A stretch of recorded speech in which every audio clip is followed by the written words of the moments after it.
What's up, Ragin Nation? How's it going? This is Alex Yu, and you're watching a Ragin Ronin review. I got a review for you. I recently checked out Coming to America on Amazon Prime. That is the sequel to the 1988 hilarious comedy starring Eddie Murphy, romantic comedy rather, starring Eddie Murphy and Arsenio Hall, Coming to America.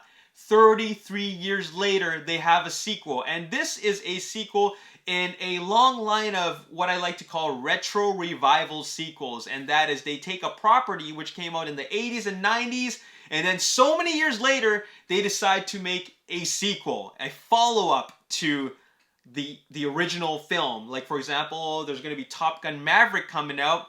That's the direct sequel to Top Gun. You know what I'm saying? So I call these retro revival sequels.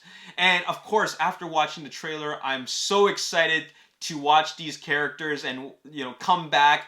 And I want to see what the story is, because the 80s was when all these great characters and great stories from movies came out. A lot of really original ideas came out in the 80s. So I'm really curious and wondering, what are they going to do next? So I checked it out, and my biggest question, and in fact everybody's biggest question whenever sequels come out, is, are they going to do the outdo the original? Are they going to make it better than the original? I did not think they were ever, in any way, shape, or form, make it better than the original. Okay, like I said, a lot of gems came out in the 80s, and you're not going to be able to top that. Okay, especially with today's level of storytelling. There's just not a whole lot of original ideas out there, and thus the reason why they decided to come up with Coming to America. But I'm so glad that they decided to make this, because, you know, it's still great to see the story continue for these hilarious characters. Anyways, so I'm just gonna get right down to it. Is this film better than the sequel, and how is it really? It's not as good as the is this film better than the sequel? Sorry, is the sequel better than the original? That's what I meant to say. I'll tell you straight up, the original will always be better. The original is great, it's funny, it is hilarious, and it's got a real charm to it. This one is a, you know what it is? I would call this a woke, you know, I hate saying that word woke. It's a woke updated version. Or rather, I won't even say updated version. It's a woke rehash of the original. That's what it is. Okay, it's a woke, unoffensive rehash of the original. The original has a lot of offensive comedy, which is, of course, hilarious. That's what makes it so funny, okay? This one is actually PG-13. That's, you know, I'll be completely honest. I enjoyed Coming to America. I mean, the sequel. I enjoyed Coming to America, okay? But what I find the biggest problem with this film is that it has this PG-13 limitation.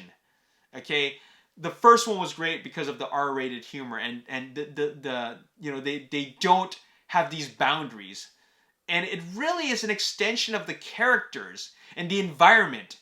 Right? I don't care about having an R-rated movie for the sake of it being R-rated. There's a reason why it's R-rated, and like I said, it has to do with the environment, the setting that they're in, the characters.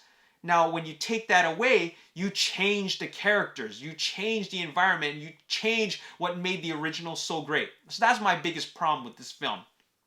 But with that being said, I do still like this film. I actually enjoyed it. I thought it was funny. It was hilarious. It was nostalgic. They brought a lot of new elements that actually work. Some of the woke elements actually do work. Even though they had those PG-13 limitations, they were still able to craft a funny film. And I still love the fact that a lot of the original characters still kept their charms. I still feel like these are the same characters from before. They haven't really changed. So that is still pretty cool. They also retain a lot of the elements that made the first one so great, aside from the R-rated humor. There's a lot of Easter eggs in there. There's a lot of these wonderful cameos that I really, you know, I felt nostalgic about.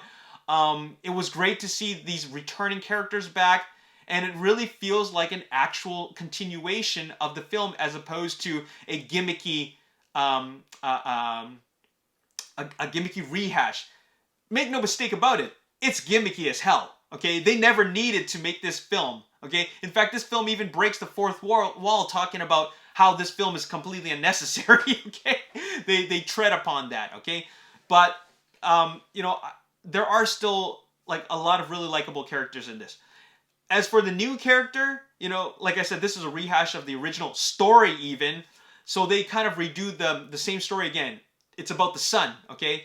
As for the son, you know, originally I didn't care for him. It took me a while to warm up to him, but I actually did end up warming up to him. And I think that has a lot to do with the direction and the performance. They actually gave the actor and the character a lot to work with to make it like a coming to America for the new generation. And, you know, I'm open-minded. I welcomed it, and it actually worked. I also liked seeing Wesley Snipes back on the screen with, again, sharing the screen with a legend like Eddie Murphy. So there was some great chemistry there. I really liked that. Like I said before, it is a rehash. It is an updated, new generation rehash. It's kind of like Rush Hour. Rush Hour 2 is to Rush Hour 1, except Rush Hour 2 is actually better than Rush Hour 1. This one, because of how they took away that PG-13 rating, I mean, they made it a PG-13 rating. It doesn't really work, okay? In that sense, you know what I'm saying? It can't be better than the original because you took away one of the things that actually makes the first one so great. So, I did recently watch the original. I'm gonna give that film an 8 out of 10. I would give this one a 6.5. I still like this film. I think it's a good film. I think it's actually funny. And one of the big things, the big reason why I like it is it's still nostalgic. It's funny. And those characters still are the same.